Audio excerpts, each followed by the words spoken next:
ನನ್ನ ಗಾಡಿಗೆ ವಿಸ್ತಾಪ ಮಿಷನ್ ಹೆಂಗೆಲ್ಲ ಹಾಕಿದೆ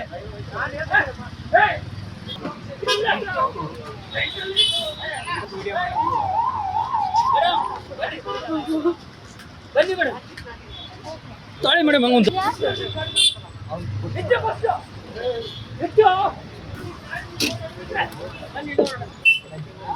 ಮೇಡಮ್ ನೀವೇನ್ ಮಾತಾಡ್ತೀರಾ ಆ ರೀತಿ ಮೇಲೆ ಗಾಡಿ ತೆಗಿಸ ಅವನೇ ತೆಗಿಬೇಕು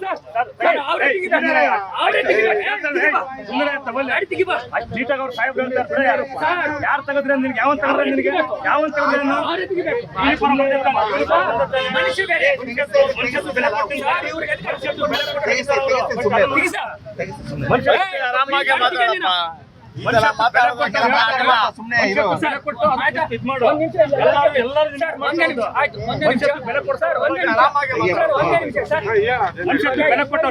ಓಪನ್ ಮಾಡಕ್ಕೆ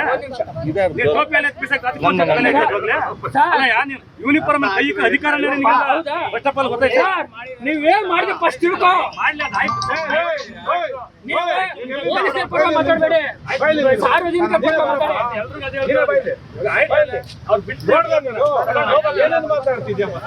ಸರ್ ನಾನು ಹೇಳ್ತೀನಿ ಸರ್ ಮೇಡಮ್ ಸರ್ ನಾನು ಹೇಳ್ತೀನಿ ಪ್ರಶ್ನೆ ನನಗೆ ಅವನು ದುಡ್ಡು ಕೊಡ್ಬೇಕು ಗಾಡಿ ಕೀರ್ತಿಗೆ ದುಡ್ಡು ಕೊಡು ನೀವು ಗಂಡಸಾಗಿದ್ರೆ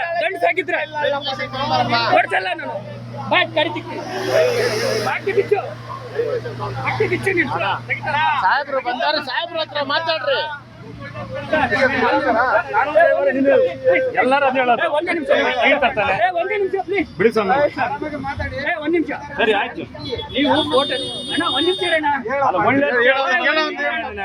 ಒಂದ್ ನಿಮಿಷ ಅವಾಗಿಂದ ಹೇಳ್ತಾರೆ ಬೆಲೆ ಕೊಡ್ಸಿ ಕೊಡಲ್ಲ ಒಂದ್ ನಿಮಿಷ ಸರ್ ಪ್ರಶಾಂತ್ ಹೇಳದ್ ಕೇಳು ಪ್ರಶಾಂತ್ ಏನ್ ಹೆಸರು ಪ್ರಶಾಂತ್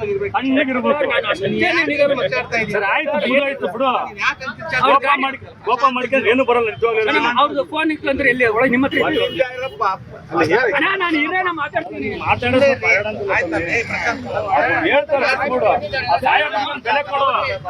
ನಿಮಗೆ ಗೊತ್ತಿಲ್ಲ ನಾನು ಒಂದೇ ಮಾತಾಡ್ತೀನಿ ನೀವು ಫ್ರಂಟ್ ಅಲ್ಲಿ ಗಾಡಿ ಅಲ್ಲ ಸರ್ ನಾನು ಕೇಳಿ ನೀವು ಫ್ರಂಟ್ ಅಲ್ಲಿ ಬ್ಯಾಕ್ ಸರ್ ನಾನು 2-3 ವರ್ಷದ ಜಾಬ್ ಬಿಡ್ತೇನೆ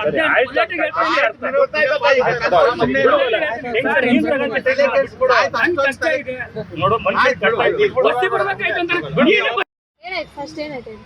ಮೇಡಮ್ ಏನಾಯ್ತಂದ್ರೆ ಸ್ಟಾರ್ಟಿಂಗ್ ನಾನು ಬಂದೆ ಸೊ ನಾನು ಹಿಂದೆ ಲಾರಿ ಬರ್ತಾ ಇತ್ತು ನಾನು ಲಾರಿ ಕೈ ಹೊಡಿತಾರೆ ಅಂತ ಅಂದ್ಬಿಟ್ಟು ನಾನು ಸುಮ್ಮನೆ ಬರ್ತಾ ಇದ್ದೆ ನೀನೇ ಬರೋಯೋ ಈ ಕಡೆ ಸರಿ ಬಿಡು ಅವ್ರಿಗೆ ಯೂನಿಫಾರ್ಮ್ ಇದೆ ಅವ್ರು ಏನಾದ್ರು ಮಾತಾಡ್ಬೋದು ಅಂತಂದ್ರೆ ಸರಿ ಬರ್ತೇವೆ ಗಾಡಿಯಲ್ಲಿ ಪಕ್ಕ ಹಾಕ್ತೀನಿ ಇರಿ ಸರ್ ಅಂದರೆ ಸಡನ್ ಗಾಡಿ ಕೀ ಕರ್ಕೊಂಡು ಬಂದಿದ್ದೆ ಸರ್ ನಾನು ಗಾಡಿ ಪಕ್ಕ ಹಾಕ್ತೀನಿ ಅಲ್ವಾ ಗಾಡಿ ಪಕ್ಕ ಹಾಕಿದ್ರೆ ನೀವು ಗಾಡಿ ಕೈ ಹೇಗೆ ಹಾಕ್ತೀರಾ ಓಡೋಗ್ಬಿಟ್ರಿ ಅಲ್ವಾ ಓಡೋಗಿರಲಿ ನೀವು ಫಸ್ಟ್ ಆಫ್ ಆಲ್ ಗಾಡಿನ ಮುಂದೋದಾಗ ಹಿಂದಿಂದ ನಾವು ಪಾಸ್ ಆದ್ರೆ ಮಾತ್ರ ಹಿಂದೆ ಬೋರ್ಡ್ ಅವ್ರು ಕ್ಲಿಕ್ ಮಾಡಬೇಕು ಕರೆಕ್ಟ್ ಅಲ್ವಾ ಅದು ರೂಲ್ಸ್ ನಾನು ಇನ್ನೂ ಫ್ರಂಟ್ ಬರ್ತಿದ್ದಂಗೆ ಅವ್ರು ಹೆಂಗೆ ಕ್ಲಿಕ್ ತೊಗೊತಾರೆ ಫೋಟೋಸು ಕರೆಕ್ಟ್ ಅಲ್ವಾ ಅದು ರಾಂಗ್ ಫಸ್ಟ್ ಆಫ್ ಆಲ್ ಮುಂದೆ ನಾನು ಪಾಸ್ ಆದ್ಮೇಲೆ ಹಿಂದ್ಗಡೆಯಿಂದ ಅವ್ರು ಕ್ಲಿಕ್ ತೊಗೋಬೇಕು ಗಾಡಿ ನಂಬರು ಅದೇನೋ ಕೇಸ್ ಆಗ್ತದೆ ಇನ್ನು ನಾನು ಮುಂದ್ಗಡೆ ಬರ್ತಿದಂಗೆ ಅವ್ರು ಕ್ಲಿಕ್ ಮಾಡ್ಕೊಂಡ್ರು ಸರಿ ಅಂತಂದ್ರೆ ಸುಮ್ಮನೆ ಅದು ನಾನು ಆಮೇಲೆ ಡ್ರೈವಿಂಗ್ ಲೈಸೆನ್ಸ್ ಕೊಡೋ ಅಂದರು ಸರಿ ಸರ್ ನಾನು ಡ್ರೈವಿಂಗ್ ಲೈಸೆನ್ಸ್ ಕೊಟ್ಟೆ ನೋಡಿ ಚೆಕ್ ಮಾಡಿದ್ರು ಇನ್ಶೂರೆನ್ಸ್ ಪೇ ಮಾಡಿಲ್ಲ ಹೌದು ಸರ್ ಪೇ ಮಾಡಿಲ್ಲ ಲಾಸ್ಟ್ 3 ಇಯರ್ಸಿಂದ ನಾನು ಗಾಡಿನ ಪಾರ್ಕ್ ಮಾಡಿದ್ದೀನಿ ನಾನು ಓಡೋಕ್ಕಾಗ್ತಾ ಇಲ್ಲ ನನಗೆ ತುಂಬ ಪರ್ಸನಲ್ ಪ್ರಾಬ್ಲಮ್ ಇರೋದ್ರಿಂದ ಆ್ಯಸ್ ವೆಲ್ ಆ್ಯಸ್ ನನಗೆ ಜಾಬು ಕೂಡ ಇಲ್ಲ ಸರ್ ಸೊ ಜಾಬು ಇಲ್ಲ ಹಂಗಾಗಿ ನಾನು ಇಂಟರ್ವ್ಯೂ ಕೂಡ ಬಂದಿದ್ದೀವಲ್ಲ ಇಂಟರ್ವ್ಯೂ ಕೊಟ್ಟು ನಾನು ಬರ್ತಾಯಿದ್ದೀನಿ ಸರ್ ನನಗೆ ಎಲ್ಲರೂ ಸೆಲೆಕ್ಟ್ ಆಯಿತು ಅದು ಇಲ್ಲ ಆಯಿತು ಅಂದರೆ ಇನ್ನೇನು ಕೇಸ್ ಫೈನಾನ್ಷಿಯಲ್ ಏನಾರು ನನಗೆ ಎಲ್ಲರೂ ಬಂತು ಅಂತಂದರೆ ನಾನು ಗಾಡಿದೆಲ್ಲ ನಾನು ಮಾಡ್ತೀನಿ ಸರ್ ಆ್ಯಕ್ಚುಲಿ ಇನ್ಶೂರೆನ್ಸ್ ಮಾಡಿಸಿಲ್ಲ ತಪ್ಪು ಮುಂದೆ ನಾನು ಮಾಡಿಸ್ತೀನಿ ಸರ್ ಅಂತ ಹೇಳಿದ ಮೇಲೆ ಅಕ್ಸೆಪ್ಟ್ ಮಾಡ್ಕೊಂಡು ಸರಿ ಅಂತ ಹೇಳ್ಬಿಟ್ಟು ಅವ್ನದೇನು ಕಂಪ್ಲೇಂಟ್ ಮಾಡಬೇಕು ಇನ್ ಕೇಸ್ ನನ್ನ ಕೈಲಿ ಪೇಮೆಂಟ್ ಮಾಡೋಕ್ಕಾಗಲಿಲ್ಲ ಅಂದರೆ ರೂಲ್ಸ್ ಇರೋದೇನು ಇಮ್ಮಿಡಿಯೇಟ್ಲಿ ಅವ್ರು ಕಂಪ್ಲೇಂಟ್ ಮಾಡ್ತಾರೆ ಅಂದರೆ ಅದೇನೋ ಕೇಸ್ ಹಾಕ್ತಾರಲ್ವ ಕೇಸ್ ಮಾಡಬೇಕು ಗಾಡಿ ಅಂತಂದರೆ ಎಕ್ಸೆಟ್ರಾ ಏನು ಬರುತ್ತಲ್ಲ ಅದು ಹಾಕೋಬೇಕು ಕೇಸ್ ಮಾಡಬೇಕು ನೀನು ಬಿಟ್ಟು ಕಳಿಸ್ಬೇಕು ಅವ್ರು ಗಾಡಿ ಹಿಡಿದ್ಬಿಟ್ಟು ಪಾರ್ಕ್ ಮಾಡಿ ಗಾಡಿ ಕಿತ್ಕೊಂಡು ಕ್ರೆಡಿಟ್ ಸೇರ್ಕೊಟ್ಟಿದ್ದಾರೆ ಕರೆಕ್ಟ್ ಅಲ್ವಾ? ಯಾರು ಕೊಟ್ಟಿಲ್ಲ. ನಾನು ನ್ಯೂಸ್ ನೋಡ್ತೀನಿ, ಎಲ್ಲ ನೋಡ್ತೀನಿ, ನಮ್ಗೆ ಗೊತ್ತಿರುತ್ತೆ. ನಾವು 24 ಗಂಟೆ ಬೆಂಗಳೂರು ಸುತ್ತಿರ್ತೀವಿ. ಅವ್ರು ಅಷ್ಟು ಮಾಡಿದ ತಪ್ಪ ಸರಿ ಫಸ್ಟು. ಎರಡನೇದೇನಪ್ಪ ಅಂದರು, ನಾನು ಅಷ್ಟು ಹಂಬಲಾಗಿದೆ ಸರ್, ನನ್ನ ಕೆಲಸ ಇದೆ, ನಾನು ಬೇರೆ ಕಡೆ ಮತ್ತೆ ನಾನು BTM ಹೋಗ್ಬೇಕಾಯ್ತು. ಸೊ ನನಗೆ ಕಾಲ್ ಬಂತು, ನಾನು ಅಷ್ಟೇ ನೀವು ಬರೋಕೆ ನೋಡಿದ್ರೆ ನನಗೆ ಕಾಲ್ ಬಂತು. ಇಲ್ಲ ಸರ್, ನಾನು ಮಂಡೇ ಶೆಡ್ಯೂಲ್ ಅಂತ ಹೇಳ್ತೀನಿ. ಸೊ ಸರಿ ಅಂತ ಹೇಳಿ ಮಂಡೇ ನಾನು ವೇಟ್ ಮಾಡಲಿಲ್ಲ. ನನಗೆ ಜಾಬ್ ಇಲ್ದರಿಗೆ 1 ಅವರ್ ಕೂಡ ಇಂಪಾರ್ಟೆಂಟ್ ಆಗಿದೆ. ಅವ್ನು ಅರ್ಥ ಮಾಡ್ಕೊಂಡಿಲ್ಲ. ಸರಿ ಬಿಡು ಅಂತ ಹೇಳಿ ಮಾತಾಡಿಲ್ಲ. ಆಮೇಲೆ ಹೋಗಲು ಅಲ್ಲಿ ನಿಂತ್ಕೊಳ್ಳಲ್ಲ, ಅವನು ಮಾತಾಡೋದನ್ನು ಕರೆಕ್ಟಾಗಿ ಮಾತಾಡಿ ಸರ್, ಹೋಗಲ್ಲ ಬಾರೋ ಅನ್ನೋಕ್ಕೆ ಯಾರು ಇಲ್ಲಿಲ್ಲ. ನೀವು ಕರೆಕ್ಟಾಗಿ ಮಾತಾಡಿ, ನಾನು ಕರೆಕ್ಟಾಗಿ ಮಾತಾಡ್ತೀನಿ. ಹೋಗಲು ಅಲ್ಲಿ ನಿಂತ್ಕೊಂಡು ಅವಾಗ ನಾನು ಸಿಟ್ಟು ಬಂದ್ಬಿಟ್ಟು ನಾನು ಅವನ ಹತ್ರ ಡ್ರೈವಿಂಗ್ ಲೈಸೆನ್ಸ್ ಕಿತ್ಕೊಂಡ್ಬಿಟ್ಟೆ. ಇದು ಸರಿನಾ ತಪ್ಪು? ತಪ್ಪು ನಂದಾದರೂ ಕೂಡ 90%. ಫಸ್ಟ್ ನೀವು 10% ಮಾಡಿರೋದು ಯಾರು ತಪ್ಪು? ಕರೆಕ್ಟ್ ಅಲ್ವಾ? ಡ್ರೈವಿಂಗ್ ಲೈಸೆನ್ಸ್ ಕಿತ್ಕೊಂಡಿದ್ರೆ ನನ್ನ ಕಡೆಯಿಂದ ಎಲ್ಲರೂ ತಪ್ಪು ಮಾಡಿದ್ರಪ್ಪ ಅಂದರೆ ಅವ್ನು ಮಾತಾಡೋ ವ್ಯಕ್ತಿ ಯಾರು? ಇವಾಗ ಅಕ್ಕ ತಮ್ಮ ಅಣ್ಣ ತಮ್ಮರ ಜೊತೆ ಎಲ್ಲರೂ ಊಟ ಕೂಡ ನಮ್ಮ ಒಡ ಹುಟ್ಟಿದ ಅಣ್ಣ ತಮ್ಮ ಅಕ್ಕ ತಂಗಿಯರಿಗೆ ನಾವು ಒಡ ಹುಟ್ಟಿದ ಅಣ್ಣ ತಮ್ಮ ಅಕ್ಕ ತಂಗಿಯರಿಗೆ ಕೂಡ ಹೋಗೇ ಬಾರೆ ಹೋಗಲು ಬಾರೋ ಅನ್ನೋ ರೈಟ್ಸ್ ಇಲ್ಲ. ಮರ್ಯಾದೆ ಕೊಟ್ಟೆ ಮರ್ಯಾದೆ ತಗೋಬೇಕು ಎಲ್ಲರಿಗೂ. ಜೀವನದಲ್ಲಿ ಇರೋದೇ ಅದು. ಓಕೆ, ನಾವು ಯಾರ ಹತ್ರ ಮಾತಾಡ್ತೇವೋ, ನಾವು ಹೆಂಗೆ ಮಾತಾಡ್ತೇವೋ, ವೇ ಆಫ್ ಟಾಕಿಂಗ್ ಒಂದೇ ಅದು ಅಕ್ಸೆಪ್ಟ್ ಆಗುತ್ತೆ. ಅವನು ಯೂನಿಫಾರ್ಮ್ ಇದೆ ಅಂತ ಹೆಂಗಾರ ಮಾತಾಡಿದ್ರೆ ನಾನು ಅದು ಕೇಳಿದ್ದು, ಮಾತಾಡೋ ರೀತಿಯ ಮಾತಾಡೋ ಸರಿ ಇಲ್ವಾ? ಯೂನಿಫಾರ್ಮ್ ಬಿಚ್ಚು, ಕಬಡ್ಡಿ ಆಟ ಆಡೋಣ ಅಂದೆ. ಯೂನಿಫಾರ್ಮ್ ಬಿಚ್ಚು, ನೀನು ಯೂನಿಫಾರ್ಮ್ ಇರುತ್ತೋ ಅಷ್ಟೇ ನಾನು ಗಾಂಚಿಲಿ ಮಾತಾಡ್ತಿರೋದನ್ನು. ಯೂನಿಫಾರ್ಮ್ ಬಿಚ್ಚು, ಬೇರೆ ಕಬಡ್ಡಿ ಆಡೋಣ ಅಂದೆ. ಆವಾಗಲೇ ಅವರು ಇನ್ಸ್ಪೆಕ್ಟರ್ ಬಂದರು.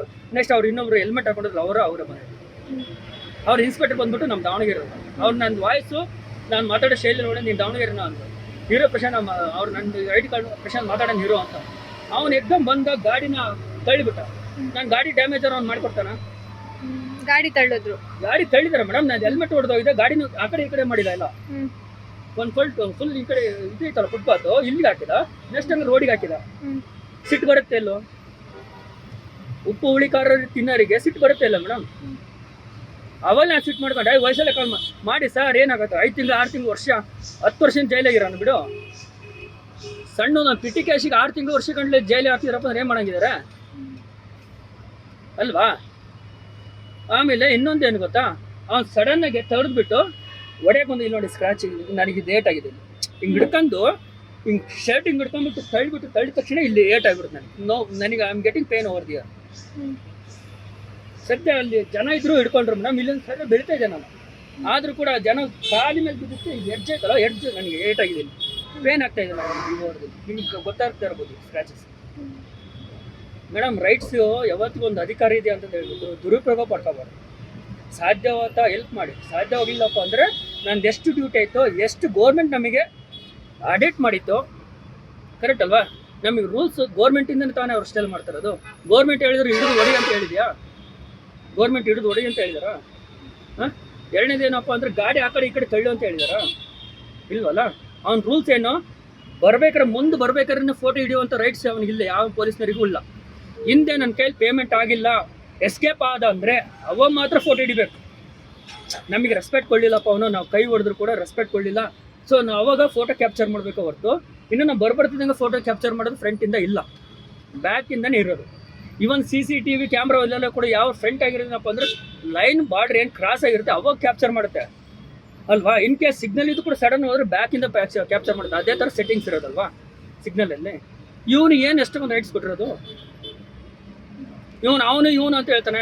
ನಾನು ಅವನಿಗೆ ಹುಡಿದಾನ, ಅವ್ನು ನಮ್ಮ ಅಪ್ಪ ಹುಡಿದಾನ? ಕರೆಕ್ಟ್ ಅಲ್ವಾ ಮೇಡಮ್? ಇವಾಗ ನಾನು ಇವನು ಅಂತ ಮಾತಾಡಿದ್ರೆ ನಾನು ಅವನಿಗೆ ಹುಟ್ಟಿರ್ಬೇಕು ಅವ್ರ ಅಪ್ಪಗೆ, ಇಲ್ಲಾಂದ್ರೆ ಅವನು ನಮ್ಮ ಅಪ್ಪಗೆ ಹುಟ್ಟಿರ್ಬೇಕು. ಕರೆಕ್ಟ್ ಅಲ್ವಾ ಸರ್? ಮಾತಾಡೋ ರೀತಿನ ಚೇಂಜ್ ಮಾಡ್ಕೊಂಡ್ರೆ ಏನಾಗಲ್ಲ. ಆಮೇಲೆ ಲಾಡ್ಜ್ ಇದೈತಲ್ವ, ಅದು ಏನು ಹೇಳಿ ಅದು ಬ್ಯಾಡ್ಸ್ ಕೊಟ್ಟಿರಲ್ಲ, ಬ್ಯಾಡ್ ಜನ ಸರಿಗೆ ಹಾಕೊಳಕ್ಕೆ ಬಂದಿರಲ್ಲ. ನಾನು ಬ್ಯಾಡ್ ಸರಿ ಹಾಕೊಂಡು ಅಂದ್ಮೇಲೆ ನಿಮ್ಮ ಹತ್ರ ಬಂದಮೇಲೆ ಬ್ಯಾಡ್ ಸರಿ ಮಾಡ್ಕೊಂಡಿರೋದು ನೀವು ಅಬ್ಸರ್ವ್ ಮಾಡಿದ್ರಿಲ್ಲ ಗೊತ್ತಿಲ್ಲ. ಫಸ್ಟ್ ಬ್ಯಾಡ್ ಸರಿ ಮಾಡ್ಕೊ, ನೀನು ಬ್ಯಾಡ್ ಸರಿ ಮಾಡ್ಕೊ ಅಂತ ಹೇಳಿ ಮೇಲೆ ಬ್ಯಾಡ್ ಸರಿ ಮಾಡ್ಕೊಂಡಿರೋದು, ಅಲ್ಲಿವರೆಗೂ ಮಾಡಿಲ್ಲ. ಮೇಡಮ್ ನಾನು ಏನಾದ್ರು ತಪ್ಪಿತ್ತು ಅಂದರೆ ದಯವಿಟ್ಟು ಸಾರಿ, ನಾನು ಇವ್ಲಿಕ್ಕೆ ಕೇಳ್ತಿದ್ದೀನಿ. ನನ್ನ ಕಡೆಯಿಂದ ತಪ್ಪಿತ್ತು. ಇವಾಗ ನಾನು ಅಕ್ಸೆಪ್ಟ್ ಮಾಡ್ಕೊಳೋದೇನೆಂದರೆ ಓಕೆ ಅಕ್ಸೆಪ್ಟೆಡ್. ಏನಪ್ಪ ಅಂದರೆ ಇನ್ಸೂರೆನ್ಸ್ ಮಾಡಿಸಿಲ್ಲ, ನನಗೆ ಸಾವಿರಾರು ಇದು ಇದೆ. ಓಕೆ, ನಾನು ಮಾಸ್ಟರ್ ಡಿಗ್ರಿ ಹೋಲ್ಡರ್ ಬಿಟ್ಟು ನಾನು ಇವು ಹುಡುಕ್ತಾ ಇರೋದು 3 ಇಯರ್ಸಿಂದ ಜಾಬ್ ಸಿಗ್ತಾ ಇದೆ. ಸಿಕ್ಕರು ಕೂಡ ಎಷ್ಟು ಹೇಳ್ತಾರೆ, 20,000 ಕೊಡ್ತೀನಿ, 15,000 ಕೊಡ್ತೀನಿ ಅಂತ. ಓಕೆ, ನಾವು 15,000 ರೂಪಾಯಿಗೆ ನಾವು 60-70,000 ರೂಪಾಯಿ ಸಂಪಾದನೆ ಮಾಡೋದು. 15,000 ರೂಪಾಯಿಗೆ ಹೋದರೆ ನಮ್ದು ಕೆರಿಯರ್ ಇರುತ್ತಾ? ಯಾರಾದರೂ ಅಷ್ಟೇ, ನೀವಾದರೂ ಅಷ್ಟೇ, ಯಾರಾದರೂ ಅಷ್ಟೇ. ಈಗ ನೀವು 30,000 ತೊಗೊಂತೀರಿ, ಹೋಗ್ಬಿಟ್ಟು ನೀವು 10,000 ಬರೀ ಅಂದರೆ ಯಾರು ಹೋಗ್ತಾರೆ? ಯಾರು ಹೋಗಲ್ಲ. ಸೊ ಅದಕ್ಕೆ ನಾನು ಡೈಲಿ ರಿಪೀಟ್ ಮಾಡ್ತಿದ್ದೆ, ರ್ಯಾಪಿಡ್ ಮಾಡೋಕ್ಕೆ ನನಗೆ ಸಿಕ್ಕಾಪಟ್ಟೆ ಪ್ರಾಬ್ಲಮ್, ಬ್ಯಾಕ್ ಪೇನ್ ಇರೋದ್ರಿಂದ ನನಗೆ ತುಂಬ ಪೇನ್ ಆಗ್ತಾ ಇತ್ತು. ಸೊ ನಾನು ರ್ಯಾಪಿಡೇ ನಿಲ್ಲಿಸ್ಬಿಟ್ಟೆ. ಯಾಕಂದ್ರೆ ಫಸ್ಟ್ ಹೆಲ್ತ್ ಮೇಡಮ್, ಹೆಲ್ತ್ ಚೆನ್ನಾಗಿದ್ರೆ ನಾನು ಮುಂದೆ ಏನಾರು ಮಾಡ್ಬೋದು, ಯಾವುದೂ ಇಲ್ಲಾಂದ್ರೆ ನಾನು ಏನು ಮಾಡೋಕ್ಕಾಗುತ್ತೆ. ಸೊ ಅದನ್ನ ಅಷ್ಟೇ ರಿಕ್ವೆಸ್ಟ್ ಮಾಡ್ಕೊತಾನೆ, but is not ready to accept.